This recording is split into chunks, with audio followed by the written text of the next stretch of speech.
Well, Charles, I'm back from the halls of the Allegheny Court of Common Pleas and suing of the medical examiner. How are you? I see you're in chambers there. I'm great.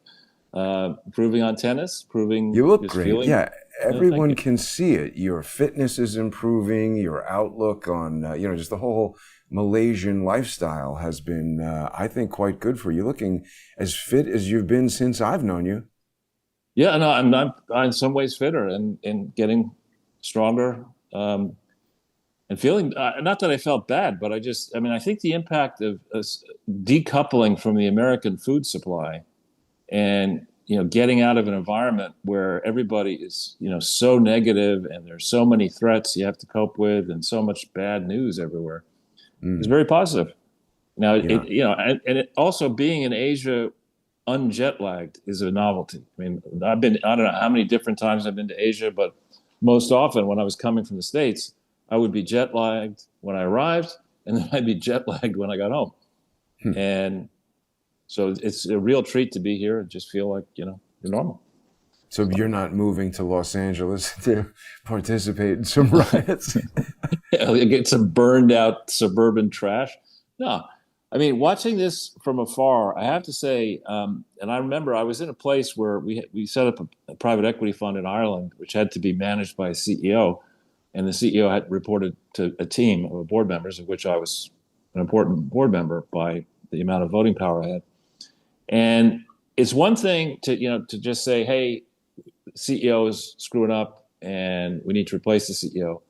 But if you manage something in a way that is obviously not reckless but dangerous, and you don't take the steps that you should have known to take in advance, that begins to implicate you, the management, the people on top of the food chain.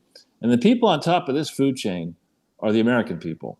Donald Trump is the president, but there was a major contest in November of 2024, and the results are in without doubt, and he won. And what has been happening, this is a pattern, this Indivisible group we're going to talk about in No Kings. Indivisible was created in December of 2016, so after Trump won the first time.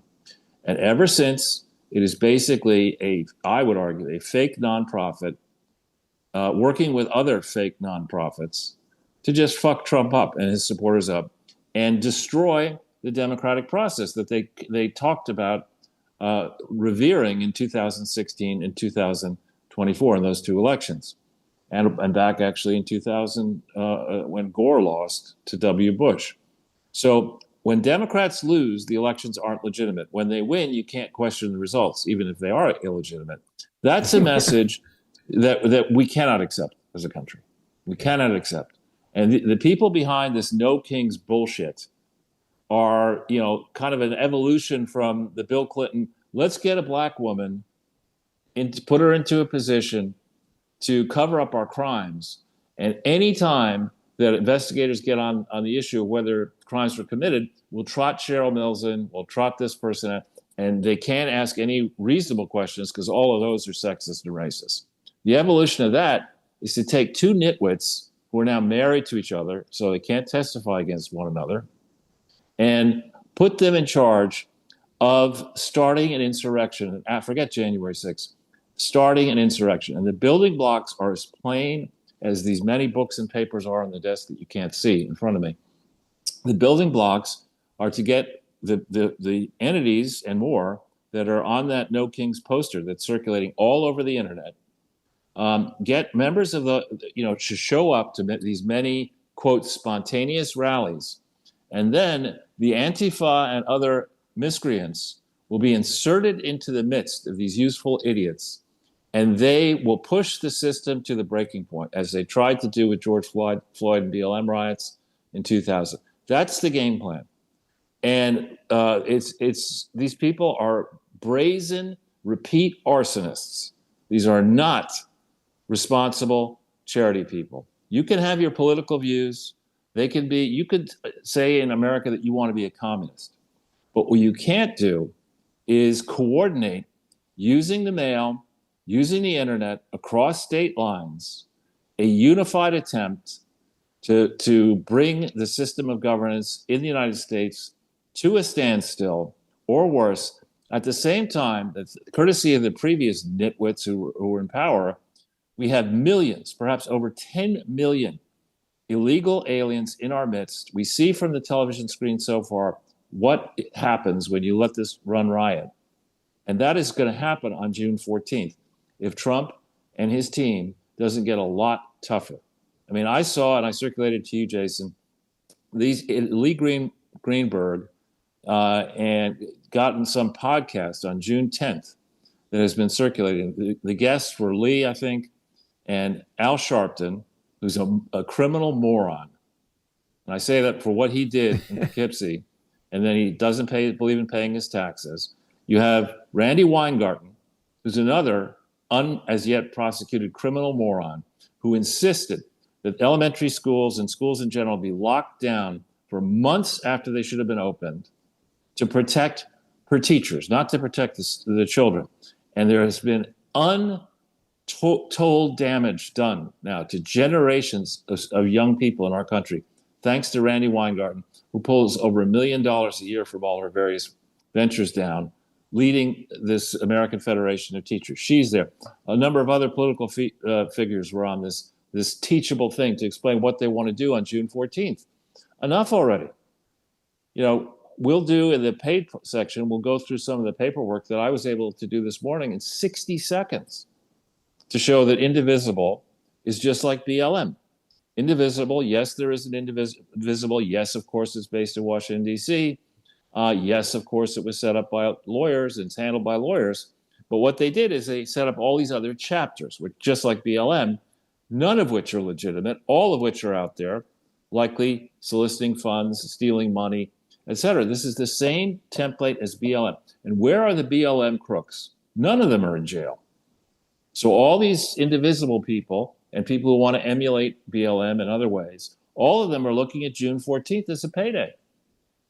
You know, they want to run riot. They're going to compete to run riot. And the way you stop this is you figure out who's funding it and you round up the ringleaders. You round up all of these people mentioned as trustees, managers, et cetera. And anyway, if any of these, a lot of these chapters were cited by California as one state that I looked in as having been dissolved. So there are various and sundry names you could round up. Kash Patel and before him, Christopher Wray and others at the FBI were fond of saying that the FBI is America's premier fighting force, investigative force. They were able instantly after January 6th, and I would argue before January 6th, 2021, they were instantly able to identify some ringleaders. Of course, they didn't want to identify the people who were on the FBI team who were inciting violence there. That would have not been helpful. But they were instantly able to target and did indeed target many attendees, put them in awful prisons on, as it were, trumped up charges that should all be thrown out based on what we know today and what we will discern in time. If they can mount, if the FBI under Chris Wray and Biden can aggressively move and put 1,500 people in jail, they could certainly look hard at what is now out there. It's the arsonists are saying we're going to burn the country down on June 14th. You know, Trump needs to step up his game here and pound big hammers into these heads here, big ass hammers. Who exactly? Legally speaking, not actually pound heads with hammers. No, legally speaking, of course. I'm not saying incite violence, but this is a combustible moment. We have a lot of college-age scruffies without jobs, likely. We have these nonprofits, whether they're tax exempt or action organizations that are willing to hand out cash paychecks, and the summer is going to be long and hot. There's a lot, and Trump just needs to send a clear message that this kind of stuff is not lawful, tax exempt. These people are banding together, bending, twisting the rules and regulations pertaining to nonprofits. And this is what happens when you allow Hillary Clinton and Bill Clinton and Chelsea Clinton to enrich themselves to the tune of tens, if not hundreds of millions of dollars on a career which at this point is, what is it, 28 years of operating a network of fake, false front charities that have never properly been organized, operated, or accounted for. You have this template. They got away with it. They have multiple mansions and apartments and whatever. Joe Biden saw this, so the Biden family expanded what they're doing. Barack Obama is all over this with his Easter Island Head Foundation there in Chicago, having raised $1 billion for a facility that's not going to hold any physical records. It's ridiculous. And Trump really needs to do something finally. I mean, I can appreciate it takes a little while, but the acting head of the IRS tax-exempt organizations unit is a holdover who persecuted the Tea Party in 2010. His name is Robert Choi, C-H-O-I.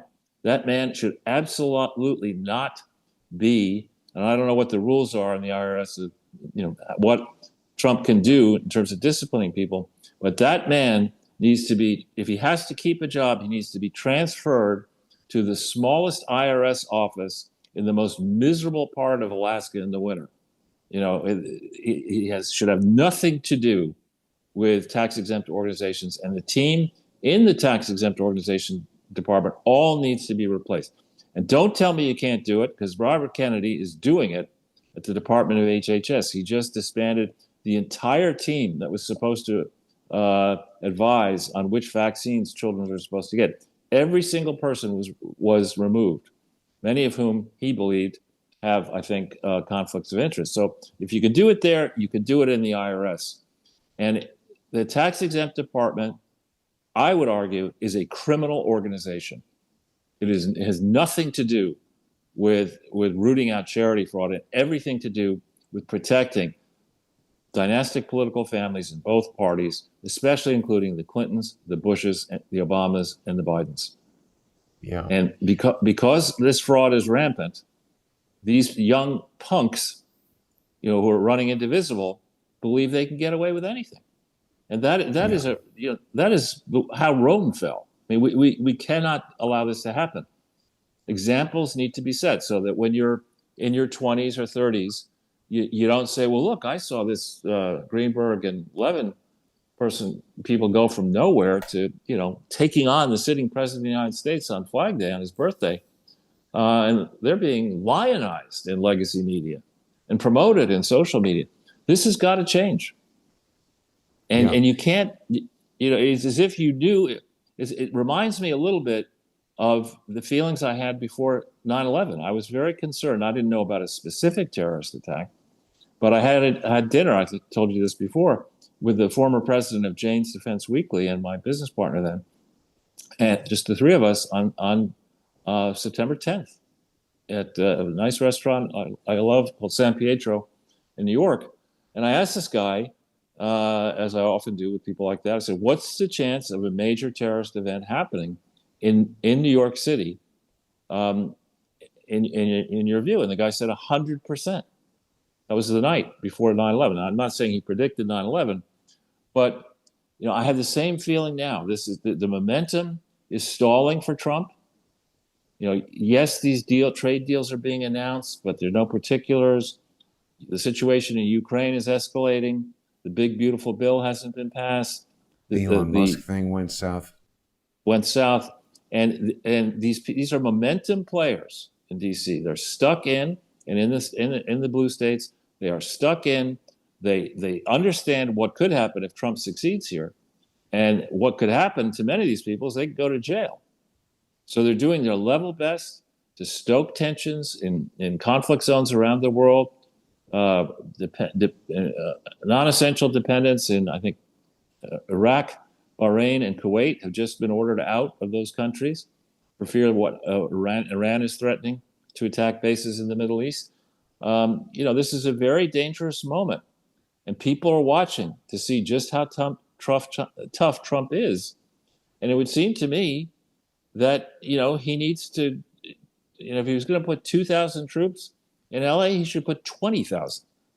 Because as I was watching, there's this YouTube channel I was watching, And they rightfully pointed out that the curfew zone was just a square mile, or a small amount of Seems that. performative to even bother with that Right. now. Right. And, we know, I mean, at the same time as all this is happening, we know that Stacey Abrams, the gap-toothed moron who believes that she's the legitimate governor of Georgia, gets away with saying that kind of stuff, just paid her, campaign advisor $20 million in legal fees through a nonprofit. That's ridiculous.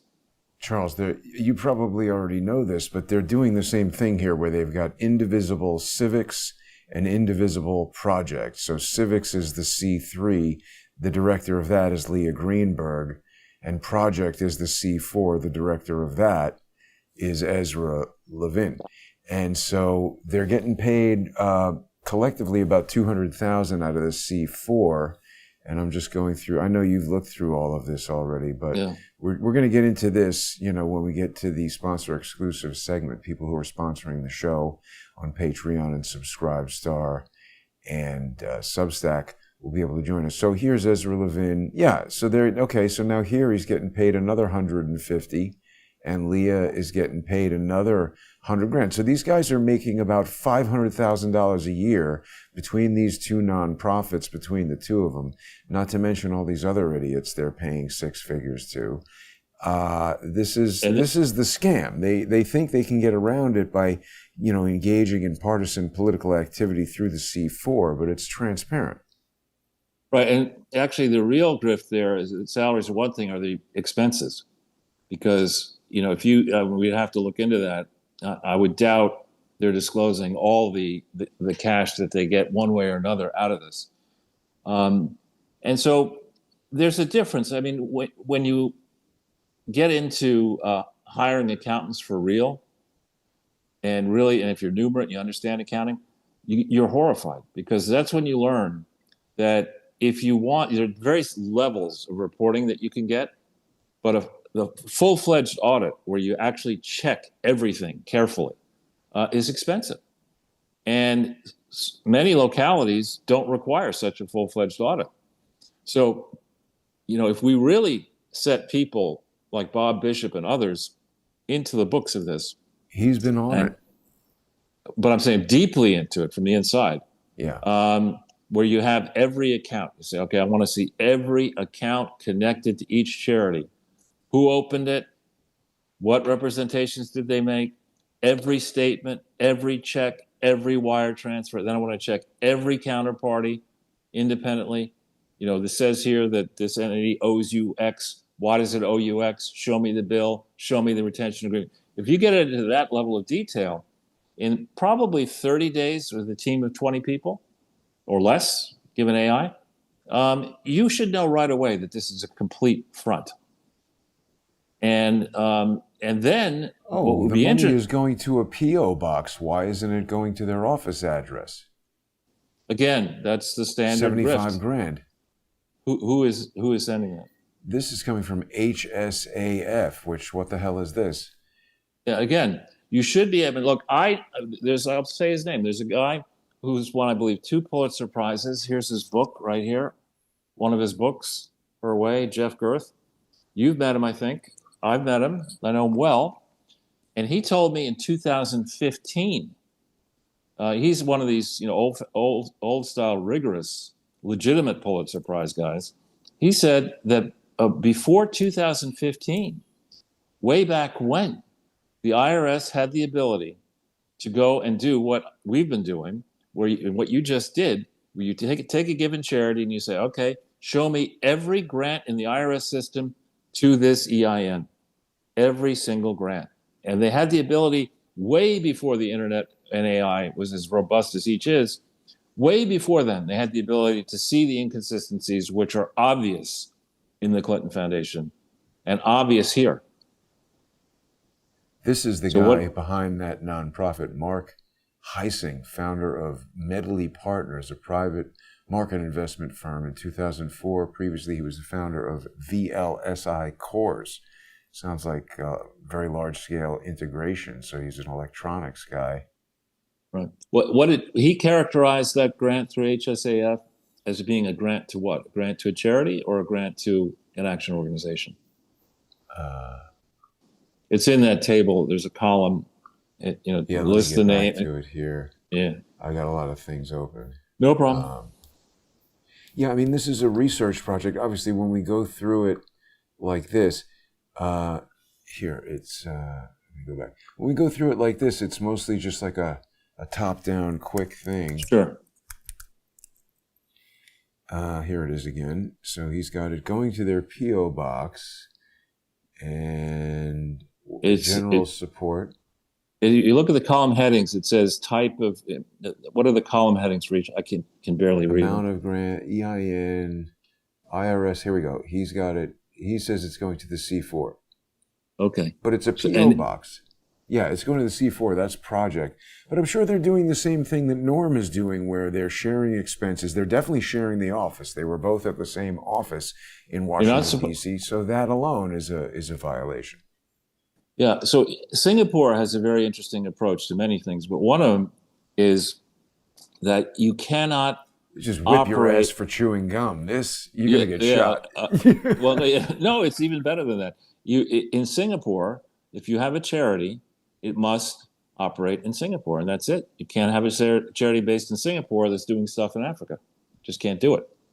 And I think in Washington, D.C., until the capital of the country is moved, which it should be, in Washington, D.C., we should have a similar rule. If you're a charity in Washington, D.C., you can only do activities inside Washington, D.C., because you're not going to be policed effectively. Jeanine Pirro doesn't have a gigantic team, and she's not going to be able. I tried using another great journalist, Richard Pollock. He tried to get into the archives of the Washington, D.C. Charity Bureau, and he was told, "Look, we moved the material to a new location, and we don't have access pending maintenance and construction and all kinds of excuses." Short of having, people with guns and legitimate authority to go into that facility and tear it apart and look for stuff, you're not going to be able to get into it. And they know that. Charles, here's an infographic to explain the process of caning in Singapore. It's critical that you have this padding to protect the kidneys.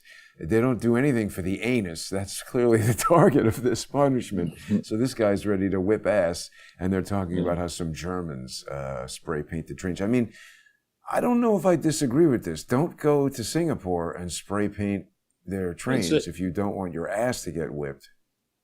Again, the principle of our system of nations, if we still have one, is that each nation has the right to its own self-determination. If Singapore wants to whip you, people in Singapore, for chewing gum, don't bring any fucking gum into Singapore or you're a moron.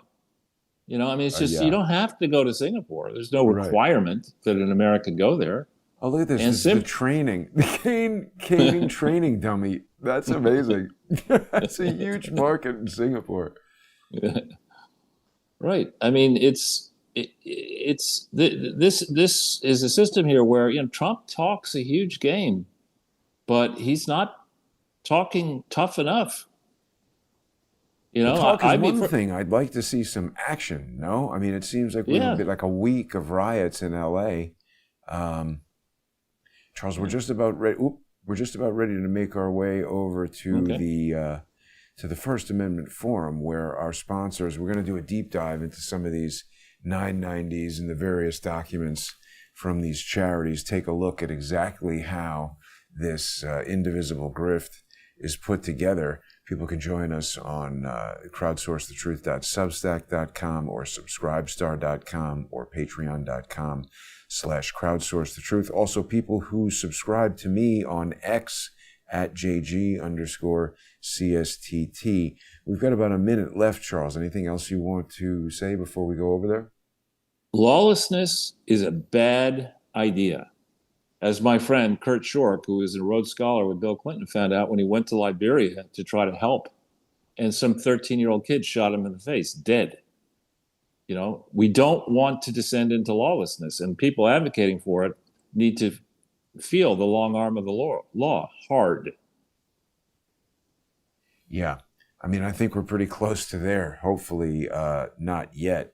We'll see what happens Saturday, but we'll be right back. Thanks for tuning in, everybody. Thanks to everybody who sponsors the show. If you're not sponsoring the show, please get on there. Join us for this deep dive into Indivisible. You're really going to enjoy it. If you have not seen Charles and me do this before, I think it's quite impressive. The amount of information that we can pull up just from going through these things. They're shameless. They put it right in plain sight. So we'll be right back with that. Thanks for watching, everybody.